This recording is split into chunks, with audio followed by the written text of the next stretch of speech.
ఓం నమ శివాయ, ఓం నమ శివాయ, ఓం నమ శివాయ. మొదటి రోజు పారాయణం. ఓం శ్రీ విఘ్నేశ్వర ప్రార్థన. శ్లోకం. వాగీసాధ్యాసు మనస్సర్వార్థనేముపక్రమే యం నత్వా కృతాకృత్యాస్తం నమామి గజాననం. శౌనకాదులకు సూతుడు కార్తీక పురాణమును చెప్పుట. పూర్వం నైమిసారణ్యమునకు సూత మహర్షి రాగా ఆయనను శౌనకాది మునులు సత్కరించి సంతుష్టుని చేసి కైవల్యదాయకము అయిన కార్తీక మాస మహత్యమును వినిపించి మమ్ములను ధన్యులను చేయమని కోరారు. వారి కోరికను మన్నించిన వ్యాస శిష్యుడైన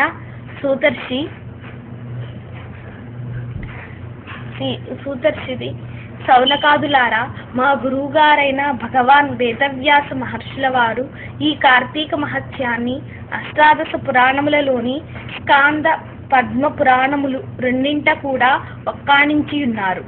ఋషిరాజైన శ్రీ వశిష్ఠుల వారిచే రాజర్షి అయిన జనకునకు స్కాంద పురాణములోను, హేలా విలాస బాలామణి అయిన సత్యభామకు, లీలామాంస విగ్రహుడైన శ్రీకృష్ణ పరమాత్మచే పద్మపురాణంలోను ఈ కార్తీక మహత్యము సవిస్తరముగా చెప్పబడినది. మన అదృష్టము వలన నేటి నుంచే కార్తీక మాసం ప్రారంభము కావున ప్రతిరోజు నిత్యపారాయణగా ఈ మాసమంతా కార్తీక పురాణ శ్రవణము చేసుకొందుము. ముందుగా స్కాంద పురాణములోని వశిష్ఠ ప్రోక్తమైన కార్తీక మహత్యాన్ని వినిపిస్తాను, వినండి అంటూ చెప్పసాగాడు. జనకుడు వశిష్ఠుని కార్తీక వ్రత ధర్మములడుగుట. పూర్వం ఒకసారి సిద్ధాశ్రమంలో జరుగుతున్న యాగానికి అవసరమైన ద్రవ్యార్థి అయిన వశిష్ఠ మహర్షి జనక మహారాజు ఇంటికి వెళ్ళాడు. జనకునిచే యుక్త మర్యాదలు అందుకుని తను వచ్చిన విషయాన్ని ప్రస్తావించాడు. అందుకు జనకుడు ఆనందముగా అంగీకరించి, హే బ్రహ్మర్షి, మీ యాగానికెంత ద్రవ్యము కావాలన్నా నిరభ్యంతరంగా ఇస్తాను, కానీ సర్వపాపహరమైన ధర్మ సూక్ష్మాన్ని నాకు తెలియజేయండి. సంవత్సరముల్లోని సర్వమాసముల కంటెను కార్తీక మాసం అత్యంత మహిమాన్వితమైనదని, తదృత్వాచరణము సమస్త ధర్మాల కన్నా శ్రేష్టతరమైనదని చెప్తూ ఉంటారు కదా. ఆ నెలకు అంతటి ప్రాముఖ్యం ఎలా కలిగింది? ఆ వ్రతము ఉత్కృష్ట ధర్మం ఏ విధంగా అయ్యింది అని అడుగుగా, మునిజన వశిష్ఠుడైన వశిష్ఠుడు జ్ఞానహాసమును చేస్తూ ఇలా ప్రవచించినాడు. వశిష్ఠ ప్రవచనం. జనక మహారాజా, పూర్వజన్మములలో ఎంతో పుణ్యము చేసుకుంటేనే గాని సత్వశుద్ధి కలగదు. ఆ సత్వశుద్ధి కలిగిన నీ వంటి వారికి మాత్రమే ఇటువంటి పుణ్యప్రదమైనది, వినినంత మాత్రము చేతనే అన్ని పాపములను అణచివేసేది అయిన కార్తీక మహత్యమును వినాలనే కోరిక కలుగుతుంది. విశ్వశ్రేయాన్ని దృష్టిలో ఉంచుకుని నీవడిగిన సంగతులను చెప్తాను, విను. ఓ విదేహ, కార్తీక మాసములో సూర్యుడు తులా సంక్రమణంతో ఉండగా సహృదయతో ఆచరించే స్నాన దాన జప పూజాదులు విశేష ఫలితాలు ఇస్తాయని తెలుసుకో. ఈ కార్తీక వ్రతాన్ని తులా సంక్రమణాదిగా కానీ శుద్ధపాడ్యము నుంచి గాని ప్రారంభించాలి. ముందుగా శ్లోకం. సర్వపాపహరం పుణ్యం వ్రతం కార్తీక సంభవం నిర్విఘ్నం కురుమే దేవ దామోదర నమస్తుతే. ఓ దామోదర, నా ఈ వ్రతమును నిర్విఘ్నముగా పూర్తి చేయుము అని నమస్కారపూర్వకముగా సంకల్పించుకుని కార్తీక స్నానం ఆచరించాలి. కార్తీక మందలి సూర్యోదయ వేళ కావేరీ నదిలో స్నానం చేసిన వారి పుణ్యము చెప్పనలవి కాదు. సూర్యుడు తులారాశిని ప్రవేశించగానే గంగా నది ద్రవరూపం ధరించి సమస్త నదీ జలాల యందున చేరుతుంది. వాపీకూప తటాకాది సమస్త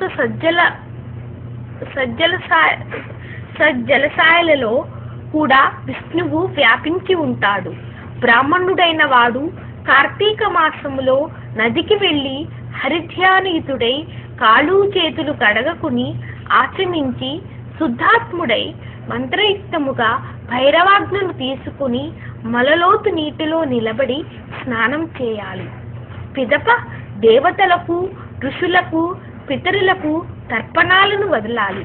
అనంతరం అఘమర్షణ మంత్రజపంతో బట్టనివిరేలి కొనతో నీటిని కెలికి 3 దోసిళ్ల నీళ్లను గట్టు మీకు జిమ్మి తీరము చేయాలి. చేరగానే కట్టుబట్ట కొనలను పిండాలి. దీనినే యక్షతర్పణం అంటారు. అనంతరం ఒళ్ళు తుడుచుకుని పొడివి మడివి తెల్లని అయిన వస్త్రాలను ధరించి హరిస్మరణ చేయాలి. గోపీ చందనంతో 12 ఊర్ధపుండ్రాలను ధరించి సంధ్యావందన గాయత్రీ జపాలను ఆచరించాలి. ఆ తరువాత ఔపాసనం చేసి బ్రహ్మయజ్ఞం ఆచరించి తన తోటలో నుంచి చక్కటి పుష్పాలను తెచ్చి శంకుచక్రధారి అయిన విష్ణువును సాలగ్రామమందు నుంచి సభక్తిగా షోడశోపచారాలతోనూ పూజించాలి. అటు పిమ్మట కార్తీక పురాణ పఠనమును గాని శ్రవణమును గాని ఆచరించిన వాడై స్వగృహాన్ని చేరి దేవతార్చన వైశ్య దేవాదులను చేసి భోజనమును చేసి ఆచమించి పునః పురాణ కాలక్షేపమును చేయాలి. సాయంకాలం కాగానే ఇతర వ్యాపారములన్నింటినీ విరమించుకుని శివాలయంలో గాని విష్ణాలయంలో గాని యథాశక్తి దీపాలను పెట్టి అక్కడి స్వామిని ఆరాధించి భక్ష్య భోజ్యాదులు నివేదించి శుద్ధవాక్తులతో హరిని స్మృతించి నమస్కరించుకోవాలి. ఈ కార్తీక మాసం పొడుగున ఈ విధముగా వ్రతాన్ని చేసిన వారు పునరావృత్తి రహితమైన వైకుంఠాన్ని పొందుతున్నారు. ప్రస్తుత పూర్వ జన్మార్జితులైన పాపాలన్నీ కూడా కార్తీక వ్రతం వలన హరించుకుపోతాయి. వర్ణాశ్రమ లింగ వయోభేద రహితముగా ఈ వ్రతాన్ని ఎవరాచరించినా సరే వాళ్ళు మోక్షార్థులు కావడం నిస్సంశయము. జనకరాజ తనకు తానుగా ఈ వ్రతాన్ని ఆచరించలేకపోయినా ఇతరులు చేస్తుండగా చూసి అసూయారహితుడై ఆనందించే వానికి ఆ రోజు చేసిన పాపాలన్నీ విష్ణు కృపాగ్నిలో ఆహుతి అయిపోతాయి. ద్వితీయాధ్యాయము కార్తీక సోమవార వ్రతము. వశిష్ఠువాచ, హే జనక మహారాజా, వినునంత మాత్రము చేతనే మనోవాక్కాయముల ద్వారా చేయబడిన సర్వ పాపములను హరింపచేసే కార్తీక మహత్యాన్ని శ్రద్ధగా వినుసుమా. అందున ఈ నెలలలో శివప్రీతిగా సోమవార వ్రతము ఆచరించేవాడు తప్పనిసరిగా కైలాసాన్ని చేరుకుంటాడు. కార్తీక మాసములో వచ్చే ఏ సోమవారము నాడైనా సరే స్నాన జపాదులను ఆచరించిన వాడు 1000 అశ్వమేధాల ఫలాన్ని పొందుతాడు. ఈ సోమవార వ్రత విధి 6 రకాలుగా ఉంది. 1 ఉపవాసము, 2 ఏకభక్తము, 3 నక్తము, 4 ఆయాచితము, 5 స్నానము, 6 తిలాదానము. 1 ఉపవాసము. శక్తిగల వారు కార్తీక సోమవారము నాడు పగలంతా అభోజనము అంటే ఉపవాసముతో గడిపి సాయంకాలమున శివాభిషేకం చేసి నక్షత్ర దర్శనానంతరమున తులసి తీర్థం మాత్రమే సేవించాలి. 2 ఏకభక్తము. సాధ్యం కాని వాళ్ళు ఉదయ స్నాన దాన జపాలను యథావిధిగా చేసుకుని మధ్యాహ్నం భోజనం చేసి రాత్రి భోజనానికి బదులు శైవ తీర్థమో తులసి తీర్థమో మాత్రమే తీసుకోవాలి. 3 నక్తము.